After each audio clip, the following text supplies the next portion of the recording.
기후변화는 일어나면 지구의 온난화, 뜨거워지는 것으로만 생각을 하시지 나머지 기상현상하고 무슨 상관이 있냐 이렇게 생각하시는 분들이 많으세요. 그런데 온도가 똑같이 올라가면 모든 지역이 똑같이 1도가 올라가면 기존에 불던 방식으로 똑같이 바람이 불 거예요. 그런데 예를 들면 온도가 올라가면 얼음이 녹아서 주변이 차가워지는 곳도 있고 어떤 곳은 뭐 전혀 수림대가 없어서 온도가 많이 올라가는 곳도 있고 어떤 곳은 온도가 적게 올라가는 곳도 있고 이렇게 똑같은 원인이 제공되더라도 어떤 곳은 온도가 더 많이 올라가고 어떤 곳은 상대적으로 온도가 더 낮아지는 곳도 있고 이런 차이가 생기면 무슨 일이 벌어지냐면 공기라는 게 어떻게 움직이나요? 밀도 차이에 의해서 움직이지만 결국은 온도 차이에 의해서 움직이는 것과 다름없거든요.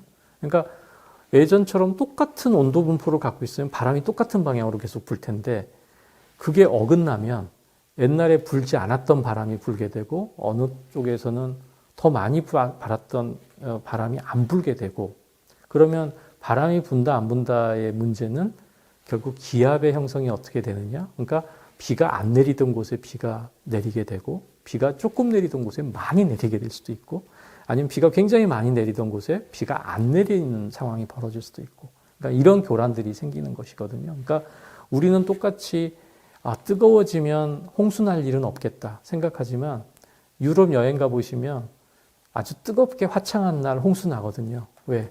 알프스에 얼음이 녹아서 물이 하천을 통해서 흘러내리니까. 그러니까 그런 예기치 않았던 일들이 우리가 고정적으로 생각하는 것보다는 굉장히 복잡하게 이루어집니다. 그러니까 그 과정이 공기에서뿐만 아니라 바닷물의 흐름에서도 달라져서 물의 흐름도 달라지게 되고 그 물의 흐름에 의해서 기후의 형성에 또 미치는 영향들이 또 반복되게 되고 그리고 거기에 적응해서 살고 있는 여러 가지 생물들도 변화가 돼서 어떤 어장이 형성돼 있었는데 갑자기 아무것도 안 잡힌다든지 아니면 예전에 안 잡히던 놈이 갑자기 막 잡히기 시작했다든지 그런 일들이 굉장히 이제 복잡하게 만들어지죠. 그러니까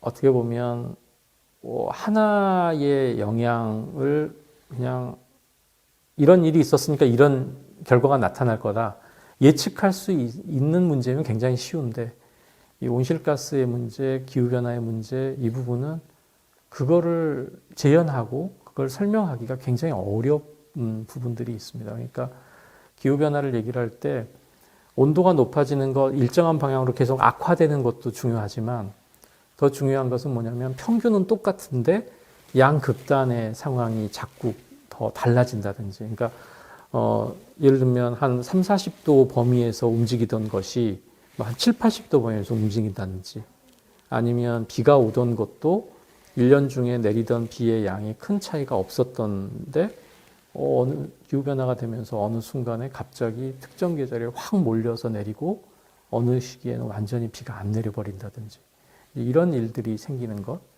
그 다음에 또 하나의 기후변화 특성 중에 하나는 옛날에 늘 있었던 일이 안 일어난다든지 아니면 예전에 전혀 없었던 일이 갑자기 나타난다든지 그러니까 우리가 이제 그걸 신문기사에 접할 때는 늘 유례 없는 사상 최고의 뭐 이런 얘기들이 갖다 붙는데 다음에 또 일어나고 또 반복적으로 더 많이 일어나고 아니면 한두 해 쉬었다가 다음에 일어나기도 하고 그런 이제 변화들이 계속 일어나는 거죠. 그러니까 그래서 기후변화에 대한 부분은 일정 부분의 불확실성은 늘 존재하고 있다고 생각을 하면 될 것 같고요.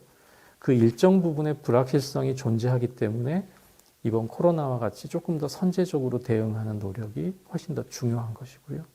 그것이 비실을 바라는 것이 뭐 예를 들면 100이면 100 이렇게 효과가 나타나는 것보다는 예를 들면 뭐 10번 중에 한두 번만 그거를 성공을 해도 굉장히 올바른 투자였고 성공적인 투자였다라고 하는 그런 뭔가 우리가 어떤 정책을 평가하는 기준 이런 것들이 좀 달라져야 되지 않겠나 싶습니다.